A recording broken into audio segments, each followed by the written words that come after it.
There is a strange misconception about mental strength. We often imagine a strong-minded person as someone who never breaks down, never doubts themselves, always knows what to say, and can handle anything life throws at them without being affected. But real mental strength usually looks much quieter. Sometimes it looks like walking away from an argument you could easily win. Sometimes it looks like admitting, "I was wrong." Sometimes it means sitting with an uncomfortable emotion instead of immediately distracting yourself from it. And sometimes the strongest thing a person can do is refuse to behave in ways that temporarily protect their ego, but slowly weaken them from the inside. Because mental strength isn't about controlling everything around you. It's about having enough control over yourself that other people's behavior doesn't automatically control yours. And that's why people with strong minds usually don't do these 7 things. The first is that they don't constantly try to prove themselves. Think about how exhausting it is to feel like you always need to demonstrate that you're intelligent, successful, attractive, right, or worthy of respect. Someone criticizes your decision, and suddenly you need them to understand why they were wrong. Someone underestimates you, and you feel compelled to show them what you're capable of. Someone doesn't recognize your value, and you spend hours wondering how to make them see it. That need often comes from an unstable sense of self. When your self-perception depends heavily on external approval, other people's opinions become threats. A compliment gives you a temporary emotional boost, while criticism can feel like an attack on your identity. A mentally strong person can still care about criticism. They simply don't treat every opinion as a verdict. They understand something surprisingly freeing. You don't have to convince everyone of who you are. Sometimes your behavior over time is enough, and that leads to something even deeper. Strong-minded people don't confuse being challenged with being disrespected. The second thing they usually don't do is react to every emotion immediately. Anger says, "Respond now." Fear says, "Run." Insecurity says, "Defend yourself." Jealousy says, "Find out what they're doing." But emotions are signals, not commands. Emotional regulation doesn't mean suppressing what you feel. It means creating enough space between the feeling and the reaction to decide what deserves to happen next. Imagine receiving a message that makes you furious. One person immediately types a paragraph, sends it, and spends the next 2 hours regretting it. Another person feels the same anger, but waits, not because they aren't angry, because they know anger can contain information without necessarily containing wisdom. That small gap between emotion and action is where self-control lives.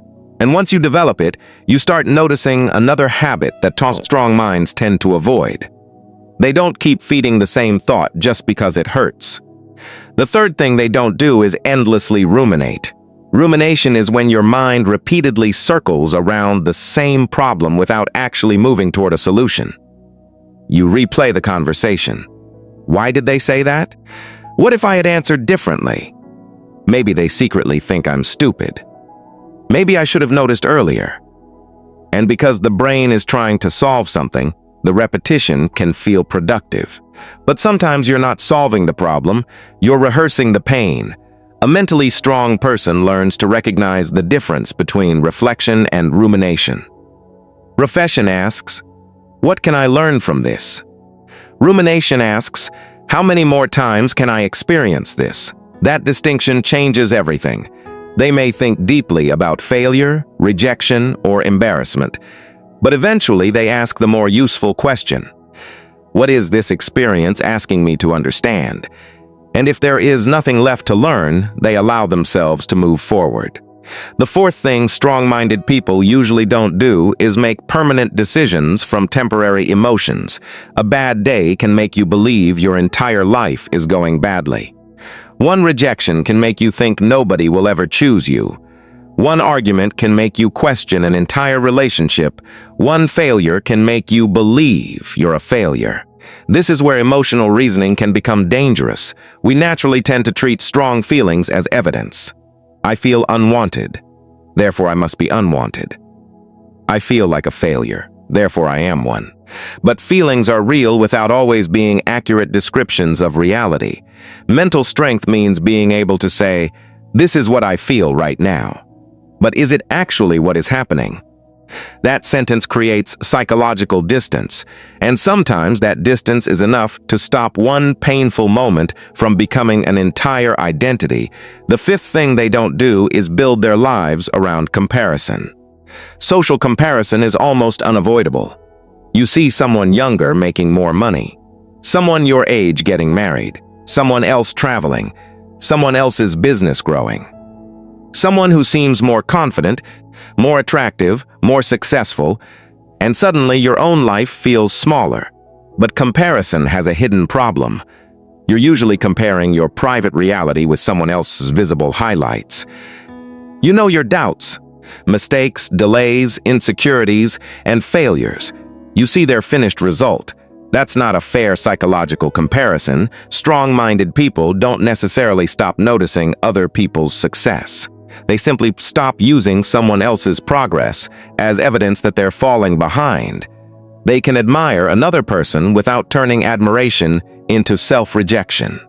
And that ability becomes especially important when success finally arrives, because mental strength isn't only tested by failure, it's also tested by what success does to your ego. Which brings us to the sixth thing. Strong-minded people don't become emotionally dependent on being right. This one is uncomfortable. Being right feels good. It gives the ego certainty. But certainty can become addictive. You defend an opinion you no longer even believe because admitting you were wrong feels humiliating. You interrupt someone because you're already preparing your response. You listen for weaknesses in their argument instead of trying to understand what they're actually saying. This is where intellectual humility matters. A strong mind isn't one that has an answer for everything. It's one that can update itself when new information appears. There is enormous psychological strength in being able to say, "I don't know. I hadn't considered that. You may be right. I was wrong." Those sentences don't make you smaller. They protect you from becoming trapped inside your own beliefs. And finally, there's the seventh thing. People with strong minds usually don't abandon themselves just to avoid being alone. They can compromise. They can apologize.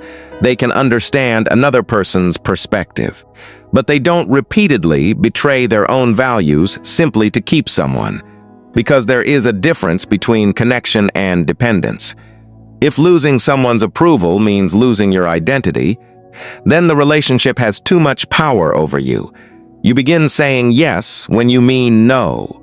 You tolerate things you once promised yourself you wouldn't tolerate. You hide your feelings because you're afraid honesty might make someone leave, and slowly, you may preserve the relationship while losing your relationship with yourself. A strong-minded person understands that loneliness can hurt, but self-abandonment has a different cost.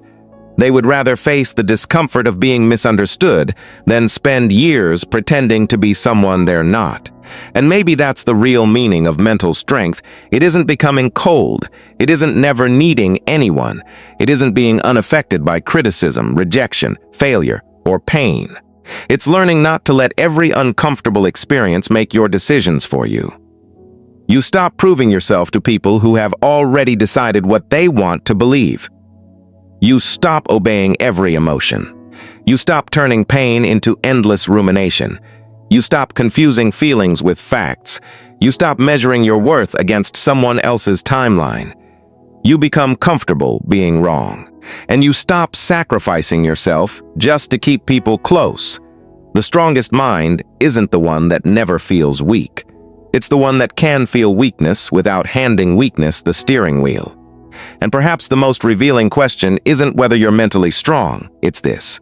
When life makes you feel insecure, rejected, angry, embarrassed, or afraid, who gets to decide what you do next? Your emotion? Your ego? Other people's opinions? Or the part of you that can pause, think clearly, and choose? Because that small moment of choice may be where your real strength has been hiding all along.